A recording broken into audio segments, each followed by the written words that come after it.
inclinado, pero estable, ¿no? Ahí, entonces se ha hecho muchos trabajos, muchas investigaciones para poderlo mantener. Todos esos trabajos y las investigaciones indicadas, pues, derivan en que el error que se había cometido era que no se había realizado una correcta descripción del material o interpretación del material que estaba por debajo, ¿no? Simplemente en esos tiempos lo que habían hecho es copiar unas fundaciones que habían funcionado en otro lado sin considerar el tipo de material que estaba por debajo, ¿no? Entonces no se había considerado aquello y lamentablemente pues el material que estaba por acá correspondía a un suelo fino, a una arcilla principalmente, que tiene la característica de deformarse pues en gran proporción. Entonces, con el tiempo y con el peso que esto transmitía al terreno, pues empezó a ceder el terreno y se fueron dando asentamientos, en este caso diferenciales, en ciertas zonas, y por ello, pues esto estaba empezando a inclinarse, ¿no? Entonces, es una estructura muy conocida por estas características, ¿no?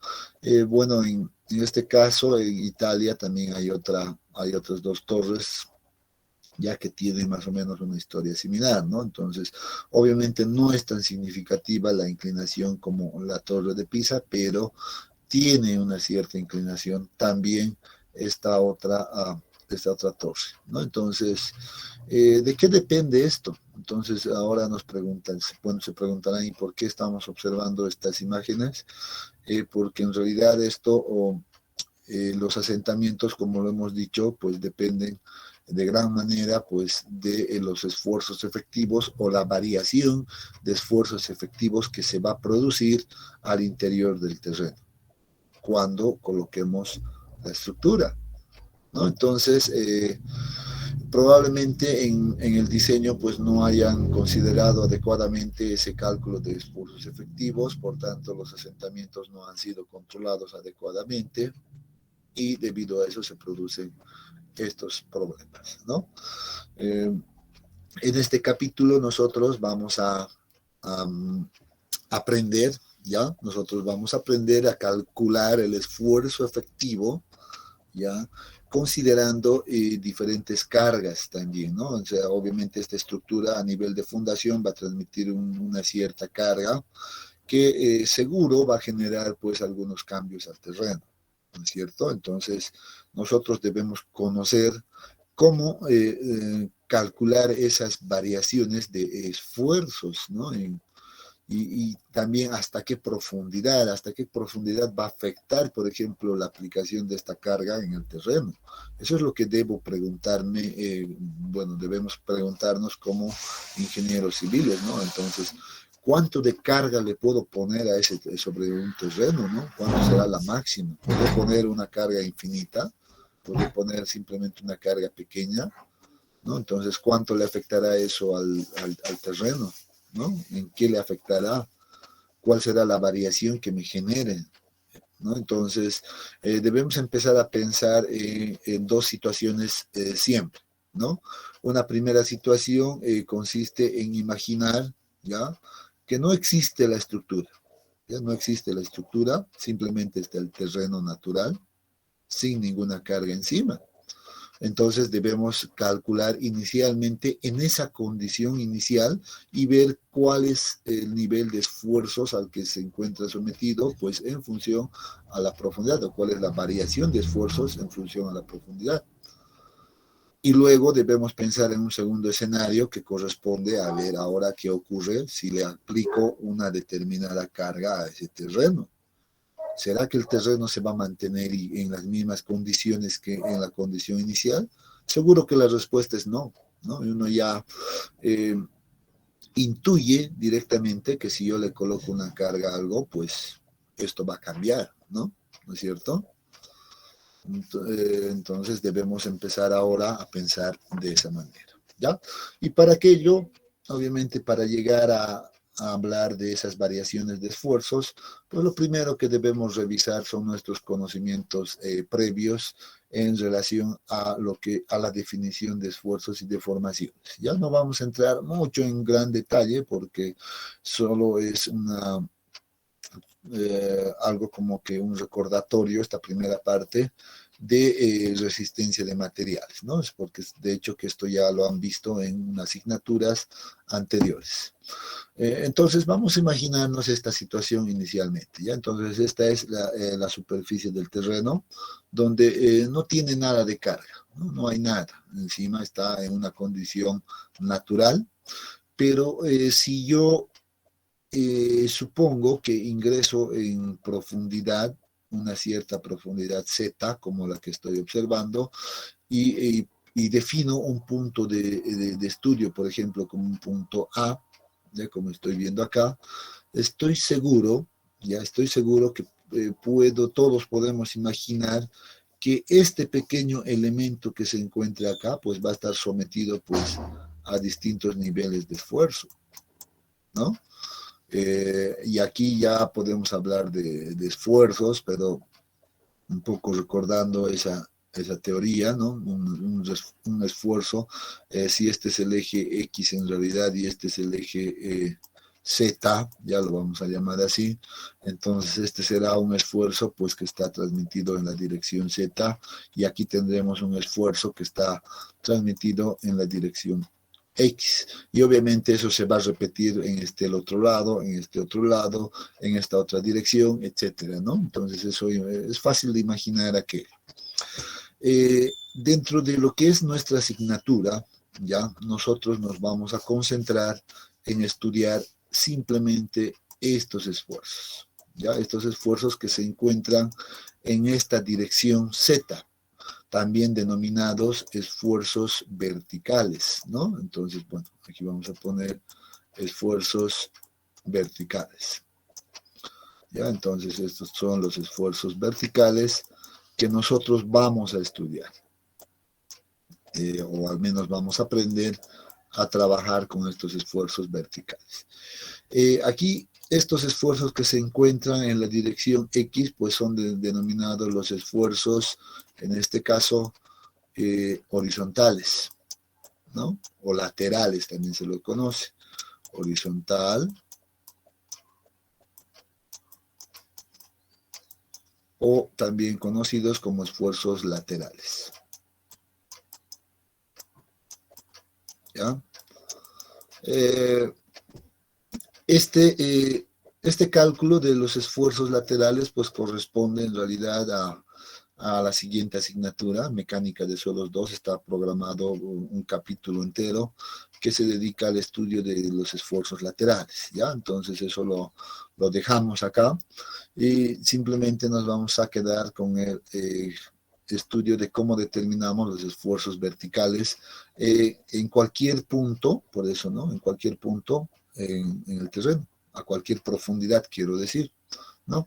Sin embargo, seguro que podemos nosotros fácilmente entender que la relación entre los esfuerzos horizontales y el esfuerzo vertical es casi una relación directa, ¿ya? Entonces, esto sí podemos indicarles acá. Dame un ratito, se me ha quedado esto. Ahí está. Muy bien, hay una relación directa, pues, en base a un parámetro, ya a un parámetro que por lo general también se la denota con una letra K, ya, pero no es, aquí quiero aclarar, no es la conductividad hidráulica del terreno, sino que es un parámetro, un coeficiente de presión lateral del terreno. ¿Ya? Y que este coeficiente de presión lateral del terreno puede estar en tres situaciones posibles.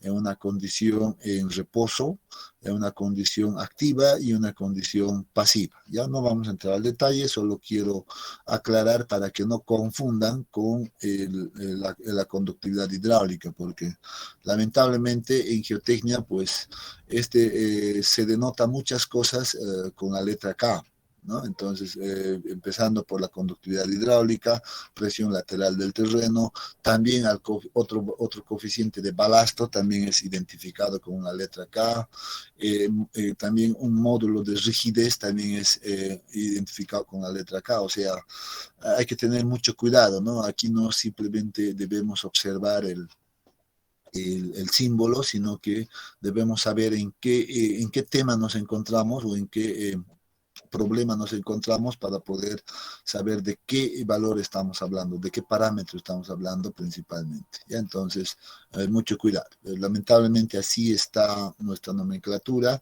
y debemos simplemente acostumbrarnos a aquello, ¿no? Entonces, como les decía, bueno, vean que hay una relación prácticamente directa entre estos esfuerzos, ¿no? Entonces, el único detalle para encontrar el esfuerzo, conocer el esfuerzo lateral, pues resulta ser el cómo calculamos, pues, este coeficiente de presión lateral, ya que obviamente existen varios métodos para encontrar este valor, que no lo vamos a ver acá, insisto, ya lo van a ver en la otra asignatura, ¿ya? Pero así funciona, ahí están relacionados de esta manera. Ya ahora nosotros nos vamos a simplemente dedicar a encontrar esto. Pero adicionalmente a estos esfuerzos que están actuando de manera perpendicular hacia el elemento, existen otros esfuerzos que se generan al interior del terreno. Por ejemplo, que van a actuar de manera paralela a estos planos, ¿ya? A la cara o al borde, si quieren, de este elemento, los cuales corresponden a los esfuerzos cortantes. Estos son los esfuerzos normales y estos son los esfuerzos cortantes. Entonces, un elemento de suelo al interior se encuentra sometido pues a una combinación de esfuerzos normales y esfuerzos cortantes. ¿Ya? Nuevamente, el tema de los esfuerzos cortantes lo vamos a ver en esta asignatura, pero en el siguiente capítulo. Esto también lo vamos a separar de alguna manera de este análisis, ¿ya? Entonces esto lo guardamos para el capítulo 5, según nuestro contenido, ¿ya? Pero lo vamos a hablar. Pero yo quiero en realidad mostrarles qué es cómo actúa en realidad, pues, o a qué esfuerzos está sometido un elemento de suelo al interior del terreno, ¿no? Les estoy diciendo horizontales, verticales, esfuerzos cortantes, etcétera. Si bien ahora nosotros vamos a hacer una especie de separación, bueno, primero vamos a estudiar esto en este capítulo, el siguiente capítulo estudiamos esto y en mecánica de suelos 2 se complementa con esto. Entonces al final llegamos a analizar siempre todos los esfuerzos, ¿no? Entonces, bien, dicho esto, pues veamos entonces ahora en qué consiste este punto de definir los esfuerzos y deformaciones, ¿ya? ¿Qué dice? Los esfuerzos que se producen en el suelo y las deformaciones que estos producen varían según la forma en que se apliquen estos. O sea, ¿se aplica este esfuerzo de manera normal o se aplica este esfuerzo de manera paralela al elemento? Hace referencia básicamente a esto que hemos descrito anteriormente. Entonces, ¿qué me está diciendo? Si yo voy a aplicar un esfuerzo normal, pues me va a generar una deformación normal, me está diciendo, eso dice, ¿no? Los esfuerzos que se producen en el suelo y las deformaciones que estos producen, ¿no? Hay un esfuerzo, va a producir una deformación. Varían según la forma en que se aplica. Entonces ahí empezamos a observar que si yo aplico un esfuerzo normal, pues me va a dar una deformación normal, eso ya lo sé de la resistencia de materiales. Si yo aplico un esfuerzo cortante, me va a dar una deformación de corte, ¿no es cierto? Entonces, a eso hace referencia, ¿no? Y aquí tenemos obviamente un esquema, una gráfica que de hecho nos está describiendo este detalle. ¿No? Dice inicialmente, si yo aplico una fuerza en todas las direcciones a un pequeño elemento, en este caso un elemento tridimensional, suponiendo que la condición inicial era estas líneas segmentadas, pues si yo aplico estas fuerzas en una área determinada, pues estos se van a transformar en esfuerzos, ¿no? Aquí está lo que decía, en la dirección X, en la dirección Z y en la dirección Y, ¿no? Dependiendo en qué estemos. Pero lo que también observamos es que debido a la aplicación de estas fuerzas, pues este elemento, este cubo que estaba inicialmente con las líneas segmentadas, pues se ha comprimido, ¿no? Y ha sufrido deformaciones también en todas las direcciones donde se están aplicando estos esfuerzos, ¿no? Y aquí tenemos un delta X, un delta Y y un delta Z, ¿no? Entonces, a eso hace referencia esto. Si yo aplico un esfuerzo, pues ese material se va a comprimir o se va a deformar de esta manera. Si la fuerza es perpendicular, bueno, la deformación se va a dar de este tipo.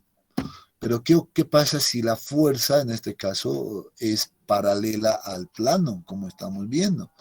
Entonces, en ese caso, pues también las deformaciones que se van a producir, bueno, van a ser diferentes. Y en este caso, por simplicidad, solo analizando el plano ZX, pues encontramos que la deformación va a ser diferente. No va a ser de esta manera, sino que se va a dar como una especie de distorsión, como que genera una distorsión en el elemento de suelo, ¿no? También generando obviamente un desplazamiento en esta zona. Eso es lo que produce, por ejemplo, esta fuerza que actúa en esta cara, y como está actuando en un área determinada, pues se transforma en esfuerzo de corte, como estamos viendo acá, a lo cual ya habíamos indicado previamente, ¿no? Entonces, básicamente es eso, ¿no? Entonces debemos entender eso. Si yo aplico una fuerza o le pongo una carga a este terreno, pues debo esperar que este material se va a deformar, ya sea de esta manera o de esta otra manera, pero se va a deformar, ¿no? Entonces, si entramos un poquito al detalle para simplemente definir los conceptos de esfuerzo y deformaciones normales, ¿ya? Primeramente hablamos de esfuerzos y deformaciones normales, lo primero que hemos visto. Esta es la misma gráfica que habíamos visto anteriormente, solo dibujado un poco más, creo que de manera más clara, ¿no? Entonces, decimos lo siguiente: los esfuerzos normales son esfuerzos perpendiculares al área en el que se apliquen, así como se está observando acá, ¿no? Son perpendiculares.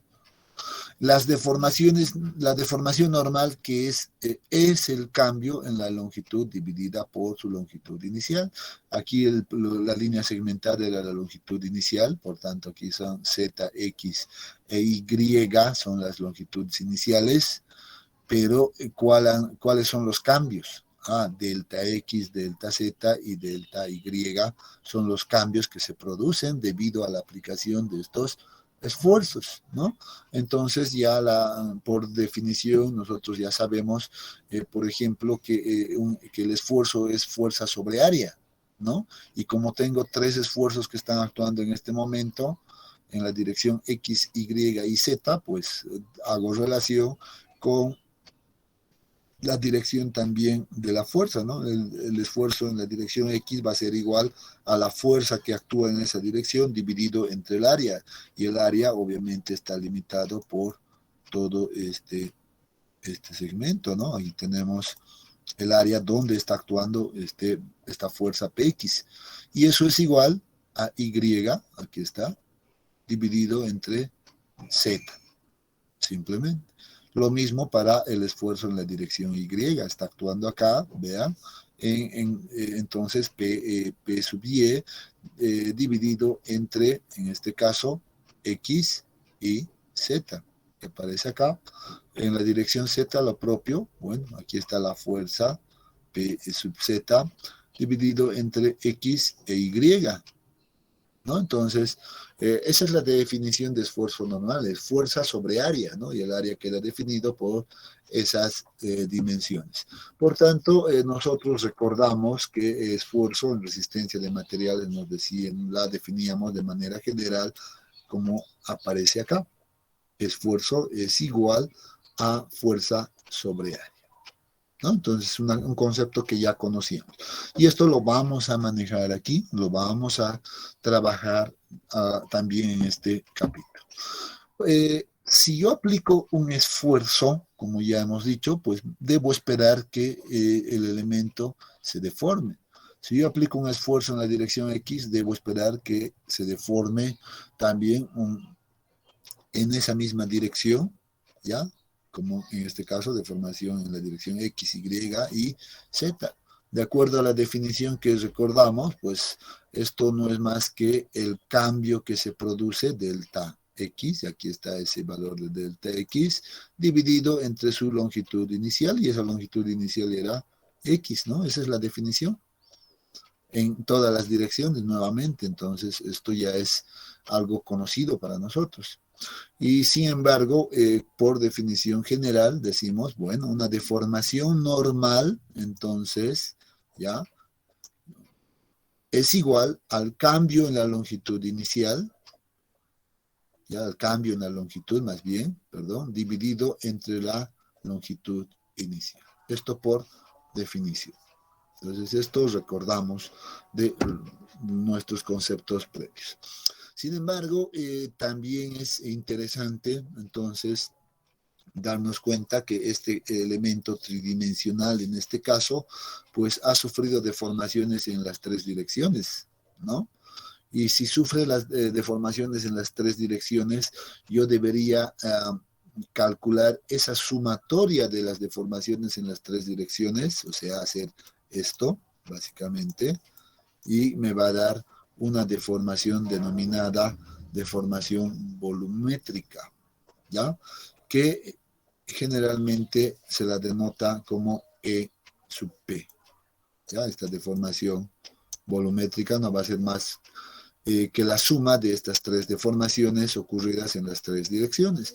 Pero por definición también la tenemos como el cambio de volumen que se produce en el elemento, porque aquí ha sufrido un cambio de volumen, ¿no?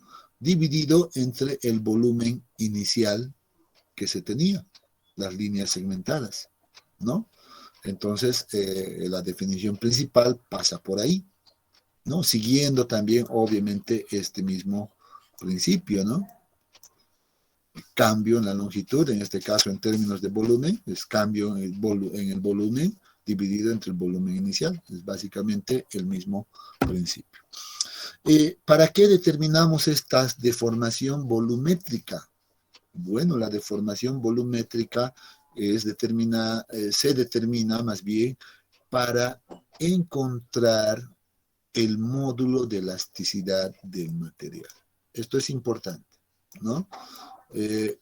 Todos sabemos de resistencia de materiales que si yo quiero conocer la deformación que se va a producir en un material específico, pues esta va a depender directamente del módulo de elasticidad, ¿no es cierto? Entonces, recordando que al suelo nosotros lo hemos definido como un material, ¿no? Es un material más que puede ser material de soporte o material de construcción inclusive, entonces debemos conocer su módulo de elasticidad. Es necesario conocer el módulo de elasticidad. Por tanto, recordando ese concepto de módulo de elasticidad, pues decimos que el módulo de elasticidad no es más que la relación entre el esfuerzo que se aplique, ¿no? Entre un esfuerzo dividido entre la deformación volumétrica. Entonces, esta es la ecuación de módulo de elasticidad, y si yo conozco este comportamiento esfuerzo-deformación, pues entonces voy a poder encontrar este módulo de elasticidad, ¿no? Más o menos así debo pensar. Entonces, cosas importantes: concepto de esfuerzo, concepto de deformación volumétrica y finalmente módulo de elasticidad. Análogamente podemos hacer el análisis cuando tenemos fuerzas laterales que nos generan esfuerzos cortantes, ¿no? Puedo hacer el mismo análisis, pero entendiendo nuevamente el concepto de esfuerzo. Si ya sea esfuerzo cortante en este caso, pues va a ser igual a la fuerza que actúa en una determinada área, ¿no? Dividido entre esa área. Ese es el concepto de esfuerzo cortante. Por tanto, de manera general, trabaja de igual manera. Solo que aquí lo que cambia es la forma como se aplica esta fuerza. Nada más. Ya no es normal al plano, sino es paralelo al plano. En este caso, entonces, nosotros podemos decir, si la deformación que ha ocurrido, a este lado observamos ese detalle, es una distorsión, entonces observamos esto, ¿no? Aquí se nos crea una especie de un triángulo rectángulo, ¿no es cierto? Tenemos ahí tenemos los 90 grados, ¿no? Entonces es un triángulo rectángulo que se genera como distorsión. Por tanto, recordamos un poco de trigonometría en este punto y decimos muy bien, la tangente de entonces de este ángulo, porque al final esta deformación parece ser como una distorsión angular, ¿no? A veces se la conoce también con ese nombre. Entonces decimos a la tangente de este ángulo, de esta distorsión, es igual a este cateto opuesto, que sería delta X, aquí está, dividido entre el cateto adyacente, que va a ser la altura inicial Z. Entonces, de esa manera podemos indicar que ya tenemos esta definición, ¿no? Entonces, hay un detalle que dentro de la mecánica de suelo siempre lo manejamos, ¿ya? Sabemos que las deformaciones de corte por lo general son deformaciones muy, muy pequeñas, ¿ya? Y al ser pequeñas, entonces podemos asumir, ¿ya? Y esto se asume dentro de la mecánica de suelos, que la tangente de este ángulo va a ser igual al mismo ángulo de distorsión, simplemente al mismo valor, sin que sea afectado por la tangente.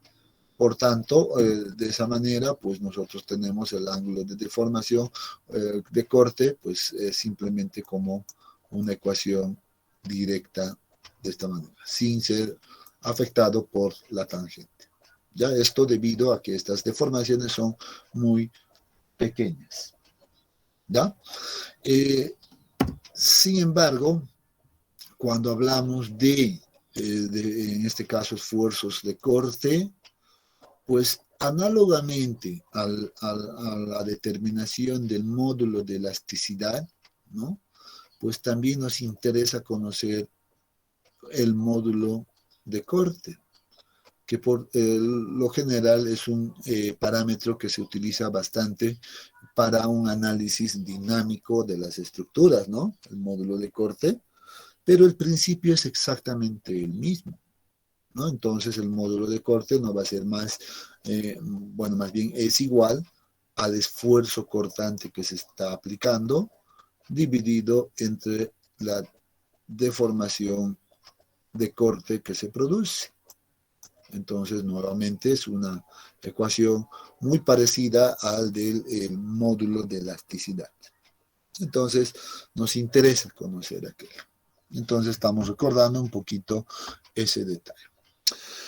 Si hablamos ahora de la respuesta o cómo reacciona más bien el suelo, en este caso ya vamos a hablar del suelo, o de algún material, no voy a decir el suelo inicialmente, un material cualquiera, ¿ya? Cuando nosotros le aplicamos pues alguna carga, ya un nivel de carga, en este caso descrito por delta P, ¿ya? Y en algún momento quitamos esta carga. ¿Qué ocurre? Bueno, aplicamos la carga, bueno, este elemento dice, esta era la posición inicial, pues se deforma, sufre un cambio, pero no solo en una dirección, ¿no? Sino que también sufre un cambio en esta otra dirección.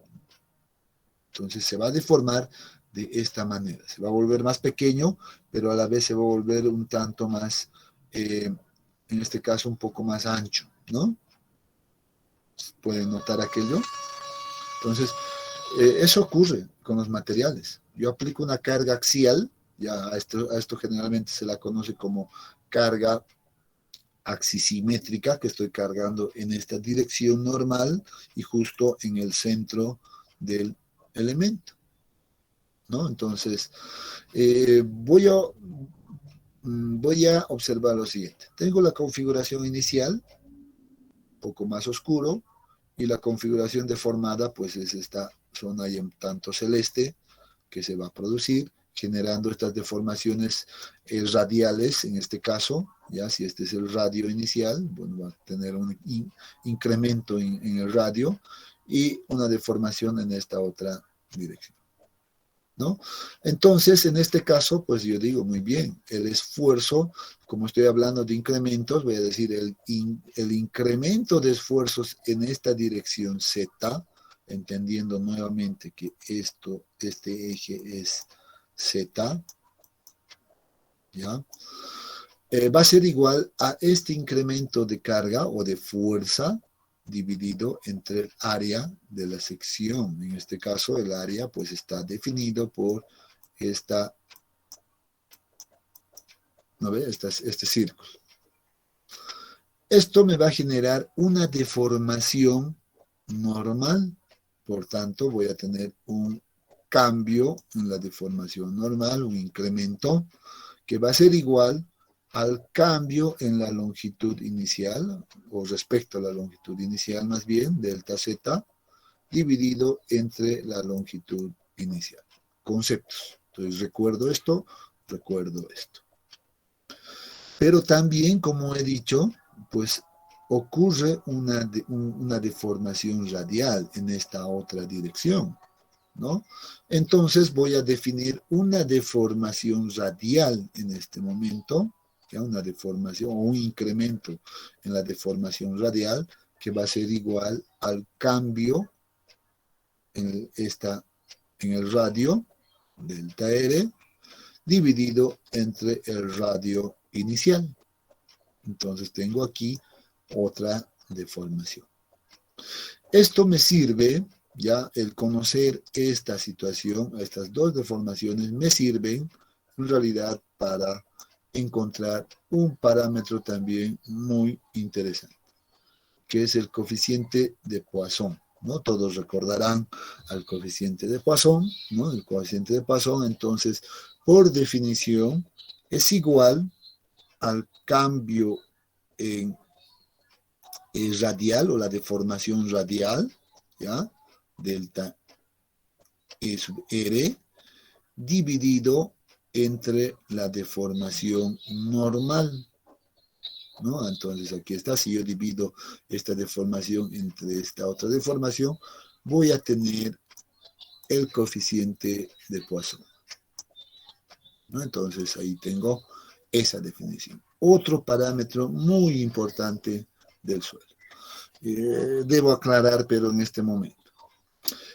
Encontrar esto en laboratorio, pues a veces resulta muy complicado. Necesitamos incorporar muchos sistemas de control, necesitamos ponerle un control lateral a la muestra, un control vertical, etcétera. Por tanto, a veces eso se complica mucho, ¿ya? Y dentro de la práctica de la ingeniería geotécnica, a veces no es tan habitual encontrar estos valores, ¿ya? Lo que sí se hace es acudir a algunas tablas presentadas en la bibliografía y de acuerdo al tipo de material, pues adoptar con buen criterio estos valores, ¿ya? Pero teóricamente debería de conocer, ¿no? Aquí tengo, teóricamente debería de conocer cómo determinamos aquello, ¿ya? Pero, como ya les he dicho, en la práctica, pues a veces simplemente se adopta de la bibliografía. Bueno, aquí tenemos unas gráficas interesantes que hacen tal vez referencia a la respuesta de los suelos cuando estos son sometidos a carga y deformación. ¿Ya? Entonces aquí tenemos una curva, ya una curva principal que corresponde a un material elástico lineal y elástico no lineal. Entonces la recta A, en este caso, ¿ya? Esta recta que se genera corresponde a un material linealmente elástico, ¿no? Y esto uno se puede dar cuenta fácilmente porque dice, si yo incremento una cierta carga, se va a deformar una cierta deformación, se va a producir más bien una cierta deformación, ¿no? Si yo incremento el mismo incremento una vez más, ¿ya? Y lo voy a llevar acá, pues observo que se ha producido básicamente la misma deformación, no cambia. Para un mismo incremento de carga, y voy a llamarlo, por ejemplo, delta sigma 1, y aquí también va a ser delta sigma 1, si utilizo el mismo incremento, pues lo que voy a yo encontrar es una deformación normal 1, y aquí se debería repetir en realidad la misma deformación, y si voy incrementando más carga siguiendo el mismo incremento, pues las deformaciones también se van a repetir, y por eso me representa pues una línea perfectamente recta, ¿no? Que inicia en el origen y se denomina elástico porque una vez que yo he llegado, por ejemplo, a este nivel, ya he llegado a este nivel de incremento de esfuerzos y bueno, eso me ha representado una cierta deformación acá. Si yo retiro toda la carga, ya si yo retiro toda la carga que he aplicado a la muestra, pues este caso, pues estas deformaciones que se habían producido, pues retornan hasta la posición inicial. O sea, recuperan toda la deformación producida, ¿no? Y por eso son considerados materiales elásticos. Y si el comportamiento es lineal, pues linealmente elástico, ¿no? Esa es la característica del material A, por ejemplo. ¿Qué pasa si estamos, por ejemplo, con un material B? ¿Ya? Estos materiales B son conocidos como materiales elásticos, ya son elásticos, pero no lineales. ¿Por qué no son lineales? Porque si yo aplico, por ejemplo, y ahora voy a colocar otro color, solo para entender esto, un cierto incremento de carga, vean, voy a llegar a esta curva y me va a reproducir una cierta deformación. Si yo aplico el mismo incremento de carga, ¿ya? Entonces la deformación que voy a encontrar va a ser diferente. Entonces aquí voy a tener ya una deformación 1 y luego aquí voy a tener una deformación 2 que va a ser diferente de aquello. Y por ser diferente para un mismo valor de incremento de carga, pues esto se va a formar una especie de curva, ¿no? Va a tender a esta forma. Pero es elástico porque cuando yo llego a este nivel de carga, por ejemplo, ya he llegado a ese nivel de carga, retiro toda la carga aplicada y el material va a regresar o va a recuperar. Miren que inclusive se ha generado una mayor deformación, pero cuando quite toda la carga, pues esto va a recuperar por completo y va a nuevamente aparecer en una posición cero. ¿Ya? Entonces, esa es la diferencia entre los materiales linealmente elásticos y los materiales elásticos no lineales, ¿no? Entonces, tenemos ahí esa diferencia. ¿Qué pasa con los suelos? Bueno, aquí están nuestros suelos, ¿ya? Los suelos, pues, tienen un comportamiento definido como un comportamiento elastoplástico, ¿ya? Que se parece mucho a el comportamiento elástico no lineal, muy parecido, vean, esta es la curva C, este es A, B y esta es la C que corresponde al suelo, ¿ya? Es muy parecido, pero con la diferencia de que cuando yo estoy, por ejemplo, a un cierto nivel de carga definido por el punto A en este caso, yo retiro la carga aplicada, la totalidad de la carga aplicada, yo retiro, pues la deformación generada pues se va a recuperar, pero no va a recuperar, no va a retornar hasta el origen como en este caso, sino hasta un cierto punto, en este caso punto B, y se va a quedar ahí. Eso significa, eso significa que se ha generado una deformación permanente, también conocida como una deformación plástica. ¿Tiene un pequeño componente elástico? Sí, porque recupera algo de la deformación producida, pero no todo. Ya se queda en este punto. Eso significa que ya hay una deformación que va a estar ahí de por vida, en otras palabras, ya no se recupera. Si yo vuelvo a cargar después de este punto nuevamente, le aplico ciertos niveles de esfuerzos, pues esto va nuevamente a crecer de esta manera y va a llegar para este mismo nivel, va a llegar a pasar nuevamente por el punto A con la misma deformación y va a continuar la tendencia. Y si aplico mayor carga, pues voy a llegar seguramente a un punto donde voy a ver nuevamente se va a producir este mismo efecto.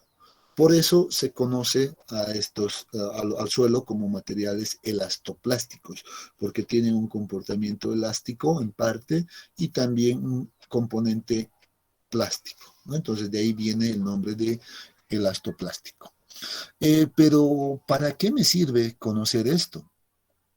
Bueno, principalmente me sirve para encontrar el módulo de elasticidad. ¿Recuerdan la definición de módulo de elasticidad? El módulo de elasticidad es igual a la relación entre el esfuerzo y la deformación que se produce. Si yo conozco esta curva, y estas curvas son muy características, muy requeridas, que se denominan curvas esfuerzo-deformación, ¿ya? Si yo encuentro esta curva para mi material, puedo encontrar el módulo de elasticidad de dicho material. Pero puedo encontrar inicialmente un módulo de elasticidad tangente, o inicial, perdón, tangente inicial, como dice acá, que va a salir tangente a la curva, pero que parte desde el origen. Voy a salir una tangente a esta curva y la pendiente de esta recta que yo defina pues va a ser igual al módulo de elasticidad inicial. ¿Ya? Pero también puedo definir un módulo, en este caso secante, como se observa acá. Yo puedo definir un cierto nivel de esfuerzos, probablemente el nivel de esfuerzos máximo, ¿ya? Y si yo uno con el origen este nivel de esfuerzos máximos, se me va a crear en este caso, una línea, y la pendiente de esta línea, pues, va a corresponder a un módulo de elasticidad secante, ¿ya? Un módulo de elasticidad secante. Pero también puedo definir un tercer módulo de elasticidad en el suelo, que es el módulo de elasticidad tangente. Para este mismo nivel de esfuerzos, por ejemplo, yo puedo trazar una tangente a la curva, ¿no? Entonces puedo trazar de esta manera, voy a poner en segmentada, puedo trazar de esa manera, y la pendiente de esta recta nuevamente va a ser el módulo tangente, que le corresponde a un cierto nivel de esfuerzos, ¿no? Entonces tengo un módulo de elasticidad inicial, un módulo secante y un módulo tangente, ¿no? Pero todos obtenidos a partir de la curva esfuerzo-deformación. Por eso es importante conocer esta curva esfuerzo-deformación de mi suelo, ¿no? Cuando yo esté estudiando con un suelo específico, debo tratar de obtener esta curva en laboratorio. En laboratorio es fácil realizar esta acción de carga y descarga, ¿no? Puedo llegar a ciertos niveles de esfuerzo y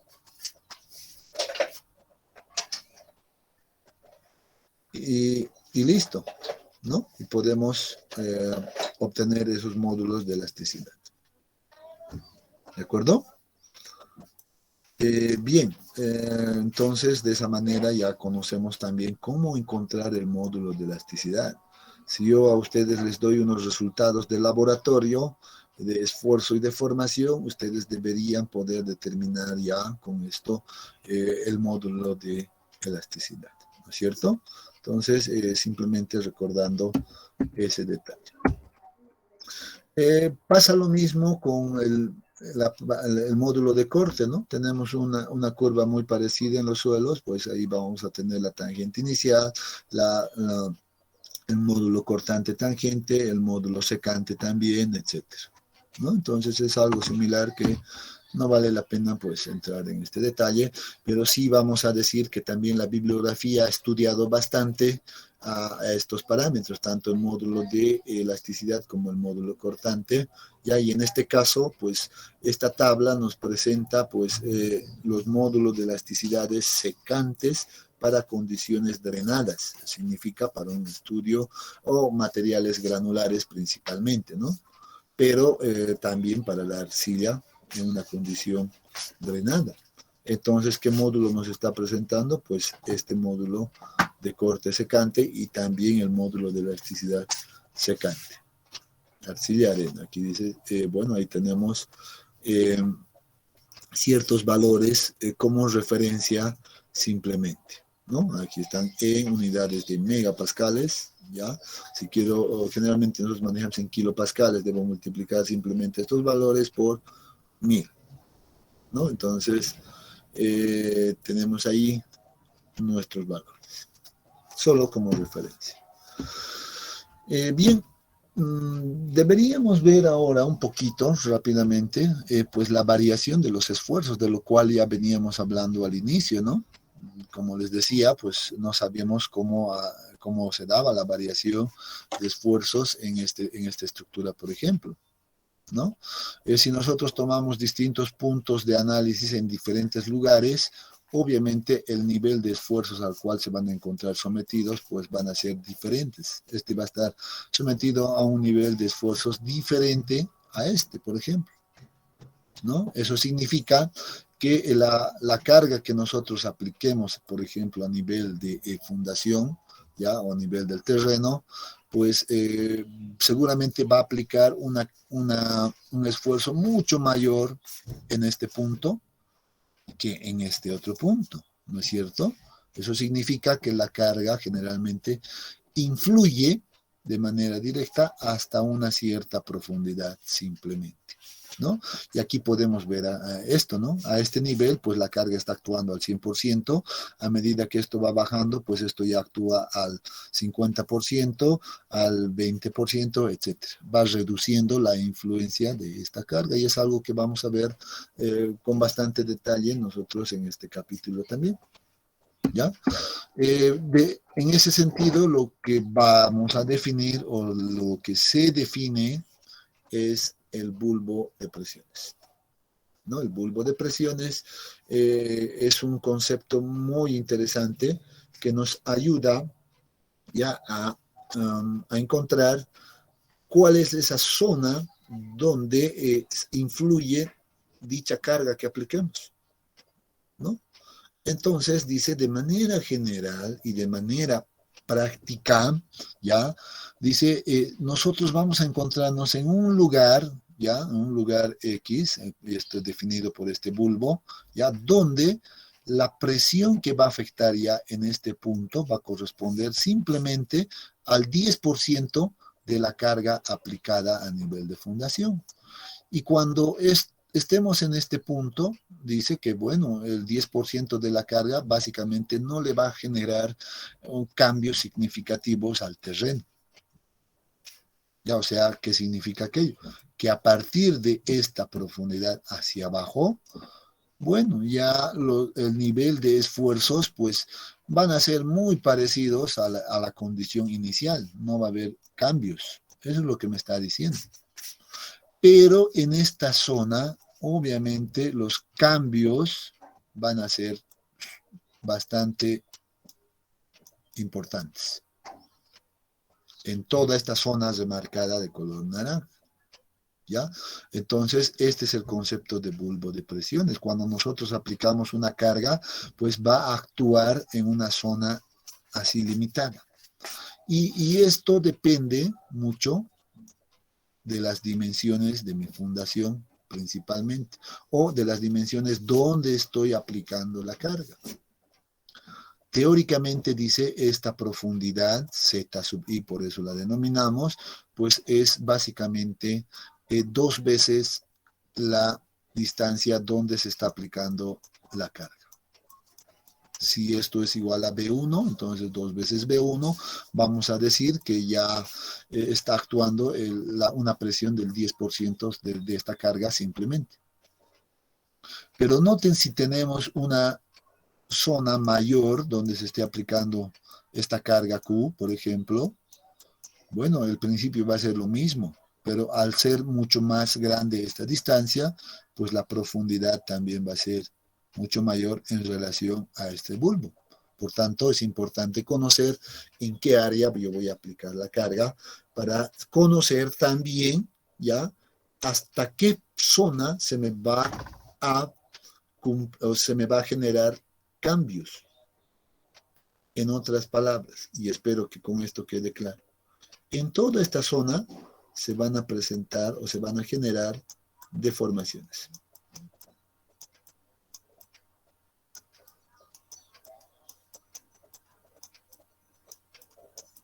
Aquí hay cambios, en toda esta zona, en toda esta profundidad. Y abajo no nos interesa, no va a haber cambios ya, no va a haber deformaciones. Entonces yo necesito conocer ahora, y a esto, y concluyo con esto, yo necesito conocer cuál va a ser la variación de esfuerzos en toda esta zona. Necesito conocer todas las propiedades del terreno hasta esta zona, porque aquí se van a dar los cambios. ¿Ya? Entonces, eso debe de quedar claro. Generalmente hay ciertas referencias bibliográficas que nos hablan de esta profundidad, ¿ya? Y nos dicen, cuando son fundaciones cuadradas, pues se cumple a cabalidad esto,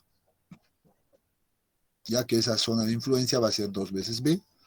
Pero si son fundaciones corridas, ya que significa las corridas, son estas fundaciones que tienen, por ejemplo, una columnita ahí, una fundación pequeñita ahí, pero que se proyectan en una distancia bastante larga, ¿no? Cuando está a una longitud bastante larga y esta distancia B en relación a esa longitud es bastante pequeña. A estas se las denomina fundaciones corridas, ¿no? Entonces, cuando estemos en este tipo de fundaciones, pues dice, este bulbo de presiones va a llegar hasta 4 veces B. Pero si estamos con fundaciones rectangulares, pues dice, podríamos estimar esta profundidad, pues con esta ecuación. Listo.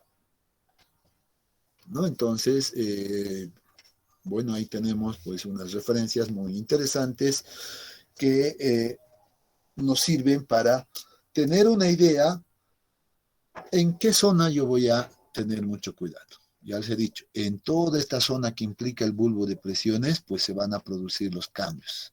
Va a haber variación de esfuerzos, va a haber cambio de esfuerzos inclusive en toda esta zona. Ya por debajo, básicamente no le va a afectar en lo absoluto. Muy bien, jóvenes. Creo que me he dedicado a hablar mucho, creo que solo, no les he hecho consultas en ningún momento, pero bueno, si hubiera alguna consulta en este punto, pues les cedo el micrófono si las hay.